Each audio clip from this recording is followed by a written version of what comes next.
Hi, welcome to my channel. ഒന്ന് ഇഷ്ടമെങ്കിൽ subscribe ചെയ്യണേ. നമുക്ക് ഇന്ന് ഒരു മാംഗോ ഫ്രൂട്ടി ഉണ്ടാക്കിയാലോ. ഇപ്പോൾ മാങ്ങാക്കാലല്ലേ, അപ്പോൾ നമുക്ക് എളുപ്പമായിട്ട് ഉണ്ടാക്കാൻ പറ്റുന്നതാണ് മാംഗോ ഫ്രൂട്ടി.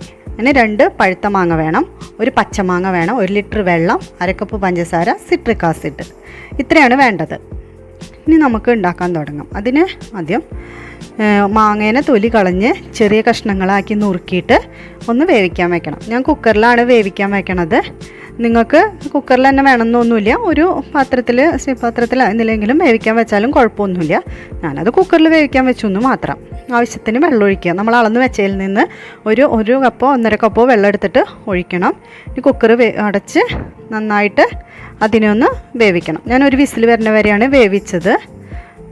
അപ്പോഴേക്കും വേവും. ഒരു വിസിൽ വന്നാൽ തന്നെ അത് മാങ്ങ വേവും. ഇനി നമുക്ക് അടുത്ത പരിപാടി ചെയ്യാം. നമുക്ക് വേണ്ടത് പഞ്ചസാര, അളന്ന് വെച്ച പഞ്ചസാര ഇടുക. അതിലേക്ക് ബാക്കി നമ്മൾ എടുത്തു വെച്ച വെള്ളം ഉണ്ടല്ലോ, അത് ഒഴിക്കണം. ആ വെള്ളത്തിന് അതിലേക്ക് ഒഴിക്കുക. ആ വെള്ളത്തിന് ഒഴിച്ച് കഴിഞ്ഞിട്ട് നന്നായിട്ട് ഇളക്കി കൊടുക്കണം. ആ പഞ്ചസാര അടി പിടിക്കാണ്ടിരിക്കാൻ വേണ്ടിയിട്ടാണ് അങ്ങനെ ചെയ്യുന്നത്. ചില സമയത്ത് അത് പിടിക്കാറുണ്ട്, അതുകൊണ്ട് ഇല്ലാണ്ടിരിക്കാനാണ്. അതൊന്ന് കുറച്ച് നേരം ഇളക്കി കൊടുക്കുക. 1-2 മിനിറ്റ് ഇളക്കി കൊടുത്താൽ മതി. അത് കഴിയുമ്പോൾ ആ പഞ്ചസാര തന്നെ അലിഞ്ഞോളും. കഴിഞ്ഞ് കണ്ടില്ലേ, പഞ്ചസാര അലിഞ്ഞ് നന്നായി തിളയ്ക്കണ വരെ അതൊന്ന് വെച്ച് കൊടുക്കണം. ഇനി അതിൻ്റെ മുകളിലെങ്ങാനും പാടുണ്ടെങ്കിൽ അതൊക്കെ ഒന്ന് എടുത്ത് കളയണം കേട്ടോ.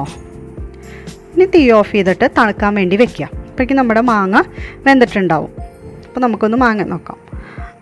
മാങ്ങ വെന്തിട്ടുണ്ട്. അതെടുത്തിട്ട് കണ്ടില്ലേ, നന്നായിട്ട് വെന്തിട്ടുണ്ട് മാങ്ങ. ഒരു വിസിലിൽ തന്നെ. മാങ്ങയൊക്കെ പെട്ടെന്ന് വേവുമല്ലോ.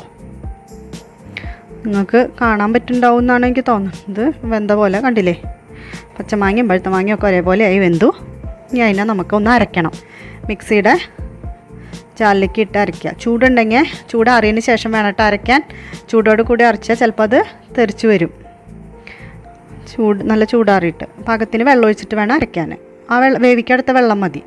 ഇനി നമ്മൾ തണുത്ത ആ പഞ്ചസാര പാവിലേക്ക് കുറച്ച് സിട്രിക് ആസിഡ് ഇടുക. ഇനി സിട്രിക് ആസിഡ് ഇല്ലെങ്കിൽ നാരങ്ങാനീര് ഒഴിച്ചാലും മതി. 1/2 മുറി നാരങ്ങാനീര് ഒഴിക്കാം. ടേസ്റ്റ് കിട്ടാൻ വേണ്ടിയിട്ടാണ് അങ്ങനെ ചെയ്യണത്. ഉണ്ടോ, ഇപ്പം ഞാൻ അതിലേക്ക് അരച്ച മാങ്ങ ഒന്ന് അരിച്ചൊഴിക്കുക. അതിൽ നമ്മൾ ചില മാങ്ങകളിലൊക്കെ നാരുണ്ടാവും. ആ നാരൊക്കെ പോകാൻ വേണ്ടിയിട്ടാണ് അങ്ങനെ ചെയ്യണം. ഇനി അരയാത്ത വല്ല കഷ്ണം ഉണ്ടെങ്കിൽ അത് പോകാൻ വേണ്ടിയിട്ടാണ് ഇങ്ങനെ ചെയ്യണത്.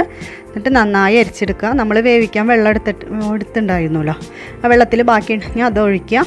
അല്ലെങ്കിൽ പിന്നെ ഇനി വെള്ളം തികഞ്ഞില്ലെങ്കിൽ തിളപ്പിച്ചാറിയ വെള്ളം എടുത്ത് ഒഴിക്കാം. കുഴപ്പമൊന്നുമില്ല. വല്ലാണ്ട് കട്ടി പാടില്ല എന്ന് മാത്രം. ഇല്ലേ, എല്ലാ ചണ്ടിയും പോയത് കണ്ടില്ലേ, അതിനാണ് അരിക്കണത് തന്നെ. ഇപ്പോൾ നമ്മുടെ മാങ്ങ റെഡി ആയിട്ടുണ്ട്. നമുക്ക് നോക്കാം. എനിക്ക് ഇത്തിരി കട്ടി തോന്നി, അപ്പോൾ ഞാൻ കുറച്ച് വെള്ളം ഒഴിച്ചു. ഒരു 1/2 ഗ്ലാസ് വെള്ളം തിളപ്പിച്ചാറിയതുണ്ടായിരുന്നു, അതെടുത്ത് ഒഴിച്ചു. നമ്മുടെ ഇത് ഫ്രൂട്ടി റെഡി ആയിട്ടുണ്ട്. നമുക്ക് സെർവ് ചെയ്യാം. ഇത് കുറച്ച് സമയം ഫ്രിഡ്ജിൽ വെക്കണം കേട്ടോ. ഒരു 2-3 മണിക്കൂർ ഒരു ദിവസം വെച്ചാൽ അത്രയും നല്ലത്. എന്നാലാണ് ആ ടേസ്റ്റ് വരിക. അല്ലെങ്കിൽ ആ ഒരു വെള്ളത്തിൻ്റെയും ആ വേവിച്ച ഒരു സ്വാദും വരും. റൈസ് ഇട്ടിട്ട് സെർവ് ചെയ്യാം.